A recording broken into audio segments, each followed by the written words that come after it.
Tuhanku, aku hendak bernyanyi bagimu selama aku hidup. Ya Allahku,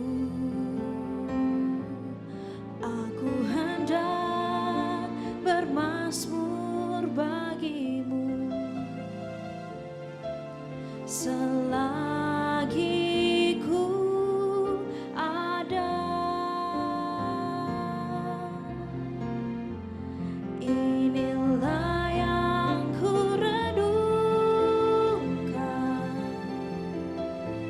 setiap waktu, nyanyian pujian dan pengagungan kepadamu.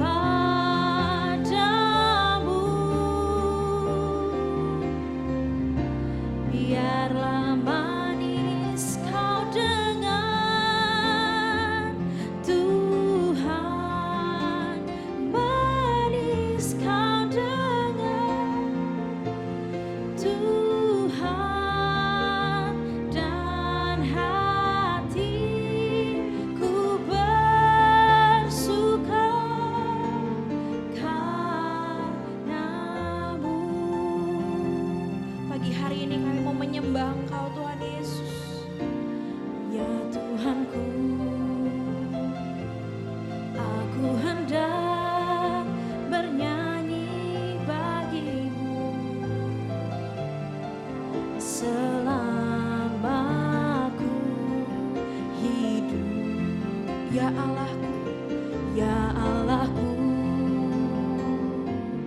aku hendak bermazmur bagimu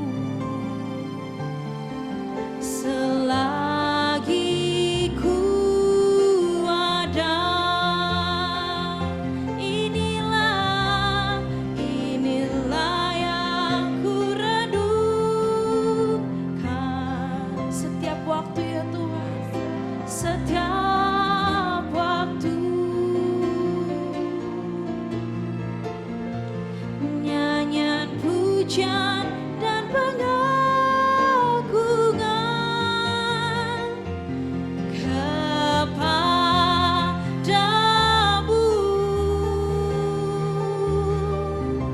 Biarlah manis kau dengar,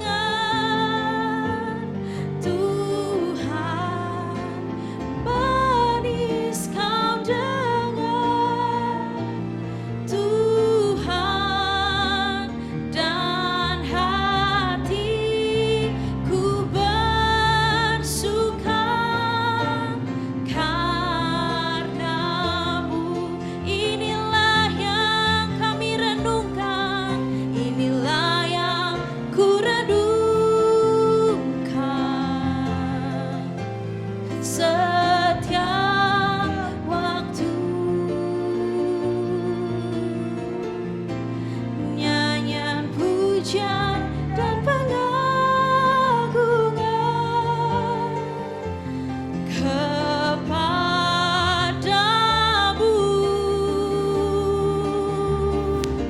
Biarlah manis kau dengar, Tuhan, manis kau dengar, Tuhan, dan hatiku bersuka karenamu.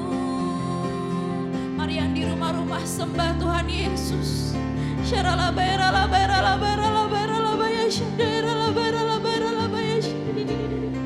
Biarlah manis Engkau dengar ya Tuhan Yesus setiap penyembahan kami pagi hari ini Tuhan.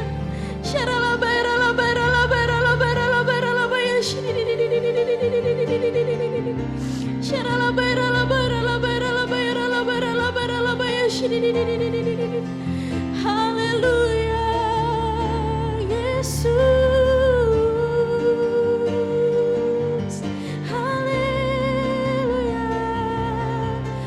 Yesus, terpujilah Engkau, terpujilah Engkau. Syarala berala berala berala berala berala berala berala baya syarala berala berala berala berala berala baya syarala berala berala baya. Biar pagi hari ini Tuhan, kami mau datang dengan hati kami Tuhan Yesus kepadamu Tuhan. Biar setiap nyanyian kami Tuhan jadi dupa yang harum buat Engkau ya Tuhan Yesus. Syarala berala berala berala berala baya syarala berala berala baya. Kami mengasihi-Mu Tuhan, kami mengasihi-Mu Tuhan Yesus. Syarala berala berala berala berala berala baya Yesus. Mari sama-sama saudara yang di rumah-rumah nyanyikan lagu ini sekali lagi. Inilah yang ku renungkan, inilah yang ku renungkan setiap waktu.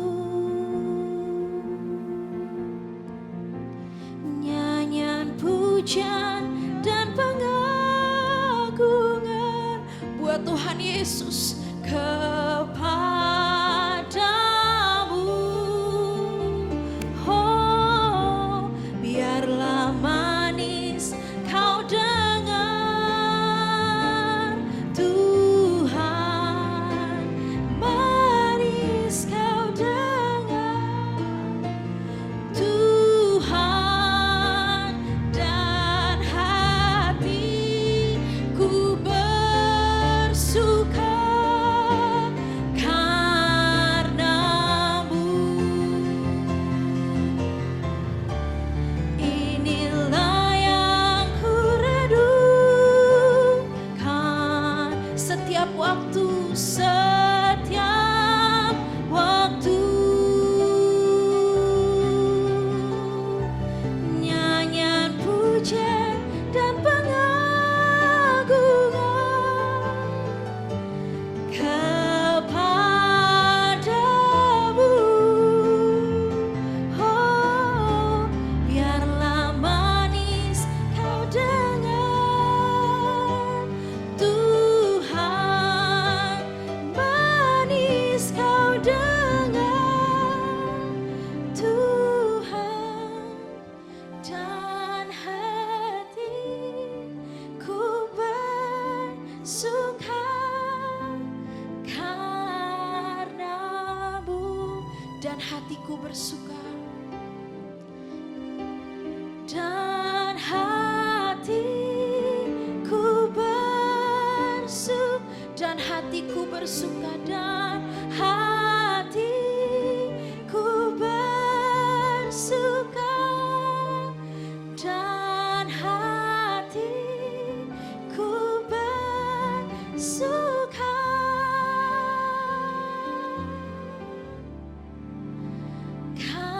karenamu.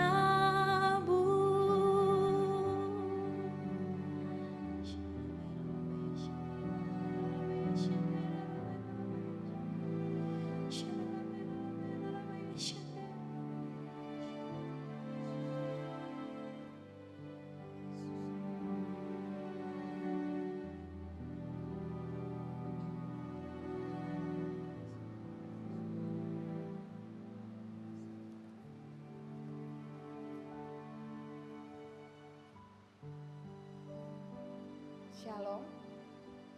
Pada pagi hari ini kita akan bersama-sama saat teduh. Sebelum memulai, mari kita berdoa bersama. Bapa yang kami panggil dalam nama Tuhan Yesus, kami mengucap syukur atas pagi hari yang luar biasa ini. Kalau kami ada hingga saat ini semua karena kasih karunia-Mu yang melimpah dalam kehidupan kami. Pagi ini kami akan merenungkan firman-Mu Tuhan. Biarlah Roh Kudus-Mu menguasai setiap kami. Kami menundukkan diri kami. Bertahtalah ya Allah Roh Kudus dari awal hingga akhir. Mari ya Allah Roh Kudus, pimpin setiap kami pagi ini. Di dalam nama Tuhan Yesus, kami bersiap untuk mendengarkan firman. Haleluya, amin.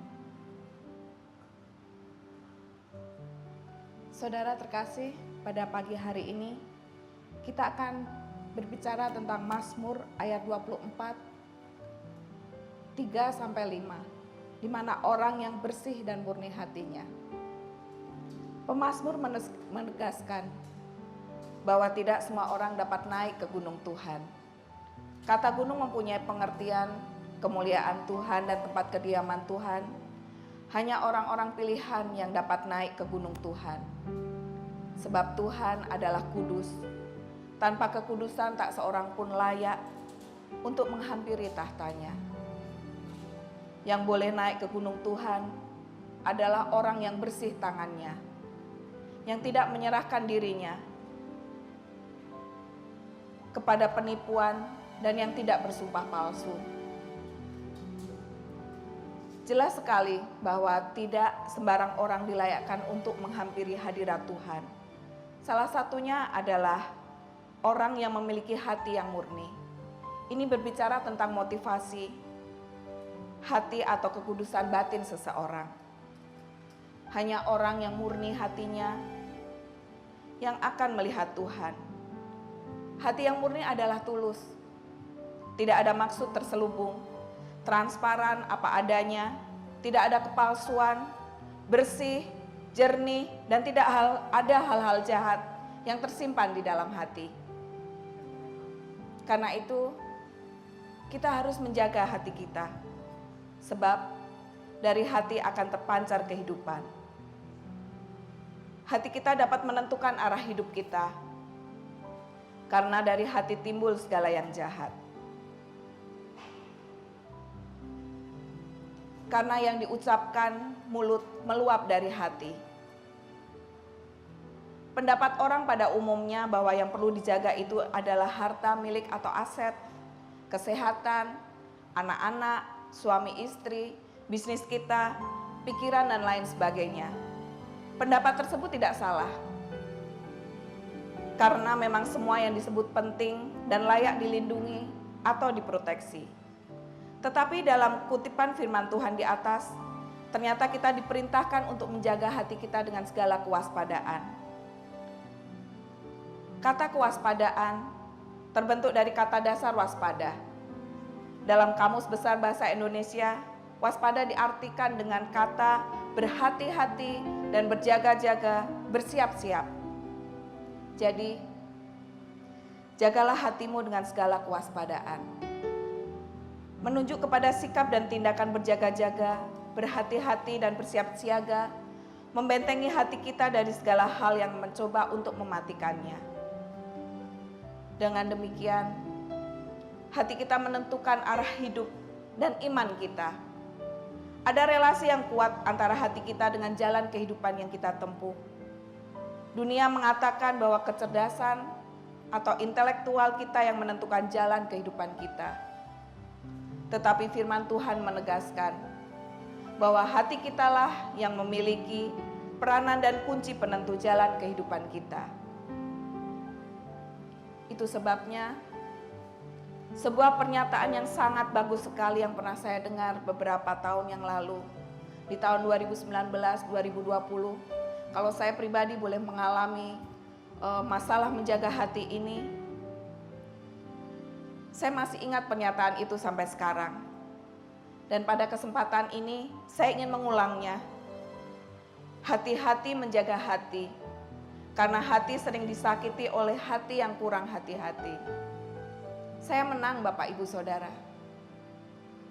Dari pernyataan itu, maka saya bisa menyimpulkan bahwa hati saya mempunyai fungsi dan peran yang sangat strategis di dalam perjalanan kehidupan saya pribadi dan Bapak Ibu sekalian. Hati menjadi pusat atau sentral dari semua aktivitas. Oleh karena itu sangatlah beralasan penulis kitab Amsal memberikan perintah kepada supaya kita menjaga hati kita dengan baik. Hati kita bisa menjadi sakit. Hati kita bisa disakiti baik dari faktor internal maupun faktor eksternal. Faktor eksternal bisa membuat hati kita sakit, misalnya karena virus yang ditimbulkan oleh binatang, virus Ebola, antrak, virus corona saat ini, dan lain sebagainya. Pada sisi lain, faktor internal, kita juga bisa membuat hati kita sakit, yaitu sakit hati dan iri hati. Ini bisa membuat spiritualitas dan iman kita tidak bertumbuh. Oleh karena itu, sebagai umat Tuhan kita tidak boleh menganggap remeh sakit hati dan iri hati, karena dampak sangat berbahaya dan bisa membawa kepada kematian. Cara menjaga hati tetap sehat ada 5 bagian. 1, bebaskan hatimu dari niat membalas jahat dengan jahat. Rasul Paulus menulis di dalam 1 Tesalonika 5 ayat 15 sampai 18. Perhatikanlah supaya jangan ada orang yang membalas jahat dengan jahat. Tetapi usahakanlah senantiasa yang baik terhadap kamu masing-masing dan terhadap semua orang. Yang kedua, bersukacitalah senantiasa. Bebaskanlah hatimu menjadi tempat untuk selalu berkomunikasi dengan Tuhan.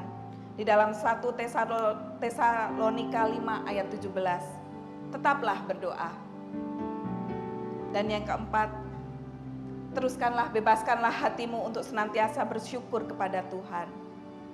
Dan yang kelima, yang terakhir, bebaskanlah hatimu untuk menjadi tempat yang layak bagi Tuhan. Oh, terima kasih Tuhan untuk hari ini. Biarlah kami berdoa saat ini. Kami berdoa untuk setiap hati dingin, acuh dan tak acuh dan ceroboh, terganggu kesetiaannya. Dan kami terus berdoa untuk kondisi orang yang sakit sedang menurun, pernapasan dan suaranya terganggu. Demikian juga kami berdoa ketika kondisi rohani seorang Kristiani menurun, napas doanya mengalami gangguan dan jerit, permohonannya menjadi lemah. Bangkitkan doa dari hati kami, agar ukuran kekuatan rohani kami meningkat. Kami tolak kematian rohani kami. Kami percaya bahwa keadaan kami yang sebenarnya di hadapan-Mu akan nyata ketika kami sedang berlutut berdoa. Seperti apa yang dilakukan orang Farisi dan orang berdosa dalam dosa adalah pernyataan iman mereka yang sebenarnya. Kami bisa membuat kesan baik di hadapan manusia, tetapi penilaian mereka tak berarti apa-apa. Karena manusia hanya melihat permukaan, sementara mata Tuhan melihat sampai ke dalam jiwa kami. Lihatlah kami saat ini. Jangan ragukan kehadiran kami dalam pertemuan ibadah saat teduh pagi ini. Dan inilah pertobatan kami sesungguhnya. Haleluya. Amin.